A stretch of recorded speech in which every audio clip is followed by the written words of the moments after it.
You also have a veteran sitting there, and not just any veteran. He doesn't have any gray in his beard. He's from 2018's draft, third overall, looking for an opportunity to do, I guess, in a way, what Baker Mayfield did last year. And I'm wondering, what is your message to Sam Darnold with a kid like McCarthy sitting there? What do you say to Sam, Kevin?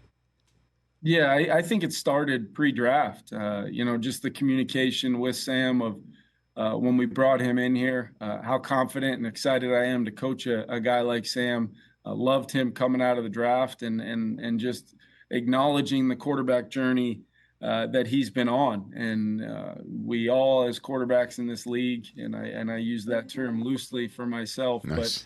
but we all, go on different quarterback journeys, and we learn different things at different times.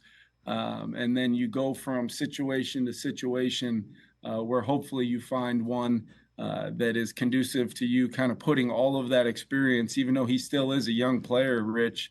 He has experienced quite a lot, different offenses, different situations, different teams that he's been on. And my challenge to Sam really was one of just come in here every day and focus on just getting a little bit better every day, a little bit more comfortable in the offense, understanding that we're going to put you in the best possible situation for you to just go play, throw completions, move the team, and try to generate some points. And our offense with the skill players around whoever's playing quarterback is set up to really just put the ball in play, make great decisions, and good things are going to happen without feeling like you got to put the weight of the world on your shoulders, snap in and snap out. And that's, where Sam's really had a great spring. He's done that. He's demonstrated that. And I think he's starting to feel the rewards of that with the comfort and how he's playing with a little bit more consistency. And that's really going to be the name of the game, is how many times can we go out there and have our quarterback get us into the right play, do their jobs from a technique, fundamental standpoint, where we want their eyes progression-wise. And then Sam is plenty talented to make every throw that we ask our quarterbacks to make in this offense. So excited to see him hit the ground running in training camp and obviously be part of a competitive situation. But I think Sam is off to a great start here this spring and expect him to do the same this fall. So then do you think, is it fair to say, Kevin, somebody from my position talking about this stuff every day, to say this is going to be given every opportunity for him to make this his team in 2024, go as far as he can take you, which is, who knows? It's obviously a very talented team, and he's got an opportunity here. And then it's up to him to make any decision about when it's McCarthy's time difficult for you. Is that fair to say?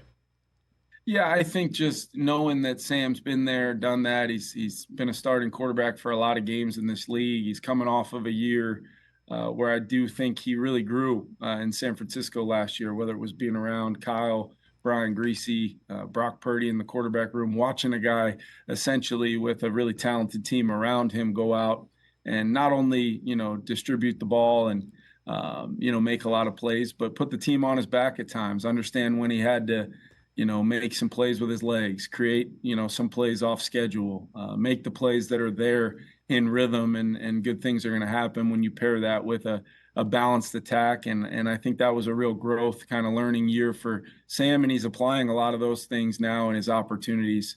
Look, we're going to have, like I said, a competitive camp where we give our guys an opportunity to, both on the practice field and joint practice, and also in the games to really identify what that quarterback room is going to look like. But it is, perfectly okay for guys to have individual improvement and development plans on different timelines in that quarterback room, because the most important thing is no matter who's in the game for us playing quarterback, we want them to be playing at a level that gives us a chance to win football games consistently. And we feel like we've put together a room not only with Sam and bringing in JJ, who we're really excited about, but having a veteran like Nick Mullins and another young guy in Jaron Hall that will all, hopefully develop. And as we learned last year, we played 4 of them last year. So it's one of those situations where you got to do everything you can to pour into those guys and develop your quarterback room as a whole. There's not always equal reps for everybody. It's about the work that they do on their own, but also, how we mentally prepare those guys every single day. And in, last one on your offense, Kevin O'Connell, you got a running back who looks like he's on the Favre plan, going from Green Bay and going to Minnesota to exact some revenge in division and then go as far as he can go in Aaron Jones, one of my favorites I've gotten to meet over the last few years. How jacked is he? What's going through his skull during these OTAs, Kevin? Yeah, he's been awesome. He's a guy from obviously playing in the division for a couple years against him, but even going back before these last 2 years, I've just always had such respect for how he plays the game. You can clearly see, he earns on a minute-to-minute daily basis the leadership role that he's had. Obviously in Green Bay and being a part of a very successful team up there. And obviously when we get an opportunity to bring him here, Rich, it was something that I quite honestly, it's one of those things you don't think is going to really be possible. And then when it does happen and you're adding a player like that, a person like that to your team, as a coach, you can't ask for anything more than that. Talented players with great skill sets that fit what you do, but also guys that are going to come in and uplift and make the whole outfit, the whole program better. That's what Aaron Jones is. And he's been like that from day one since arriving here. And he hasn't had to do anything other than just be who he's always been, which has been a great teammate, super talented guy that's going to have a lot of success in our system. Yeah, I'm sure he's circling week 4 at Green Bay on your schedule. Catch the Rich Eisen Show every single day on the Roku channel, 12 to 3 Eastern, for free.